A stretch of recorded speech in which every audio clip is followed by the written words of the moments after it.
All right, as Biden struggles, America's enemies are sadly becoming emboldened. Vladimir Putin is now publicly taunting and threatening the United States. China's dictator right now is hurling a few violent threats of his own. He doesn't want to be left out.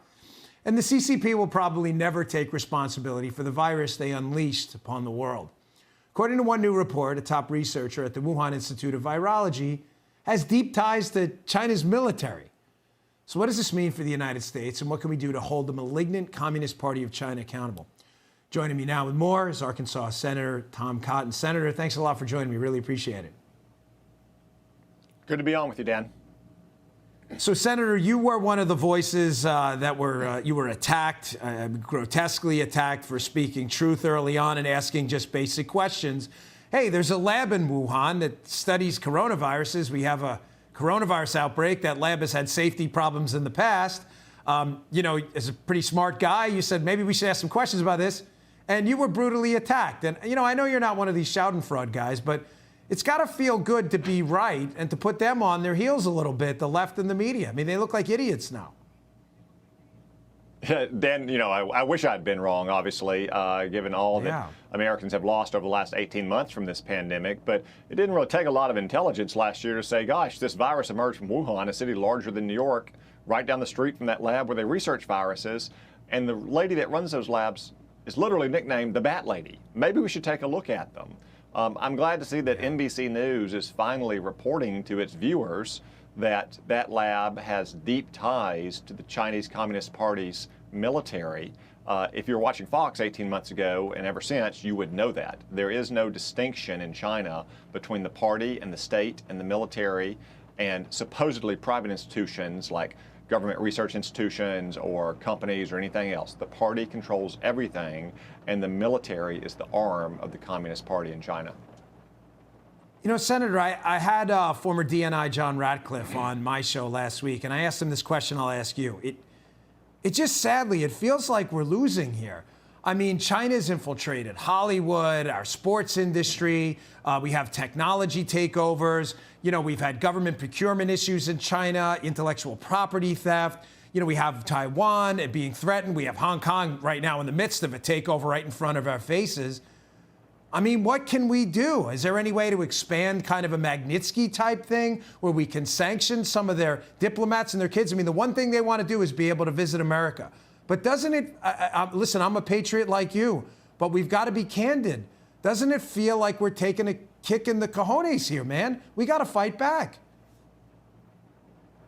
Yeah, Dan, as you say, politicians in both parties for many decades put China's interest ahead of so many Americans' interests, whether it's our factory workers or our troopers who are stationed in the Western Pacific, some of the missionaries we had going to China, to say nothing of what they do to their own people in places like Hong Kong or Northwest China, where they're committing genocide against ethnic and religious minorities. Right. But we need to remember that China needs us a lot more than we need them. We can buy our T-shirts and sneakers from another country, but where are they going to sell theirs? So we can slap more tariffs on them. As you say, we can take away visas from Chinese communist officials and their kids so they don't come here and take spots in our universities that should be for American kids. We can revoke their permanent most favored nation status so they don't get that beneficial trade status, but rather Congress and the president have to decide every year whether we'll extend it for one more year. Those are all ways that we can make China pay, not just for unleashing this plague on the world, but also for decades of lying and cheating and stealing. It is time to lower the boom on China. Yeah, and it seems, Senator, like the only country doing it right now is Australia. Australia's taken a pretty muscular stand. And it seems like we're just taking back and taking. But I want to move on quickly to Russia, because that's important, too. You're obviously well-versed in foreign policy. What an embarrassment, right, that President Biden stops a pipeline here, the Keystone Pipeline, costs Americans 11,000 jobs and costs us domestic energy security.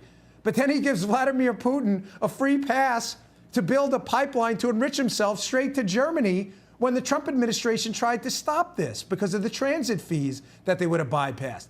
I mean, I don't understand how Democrats up on the Hill with you see that as being fair. Block a pipeline here, but give it to Russia? Yeah, it's crazy, Dan, that we would end a pipeline here that's going to create thousands of high-paying American jobs. That's going to provide more energy security to the United States and our ally Canada to the north.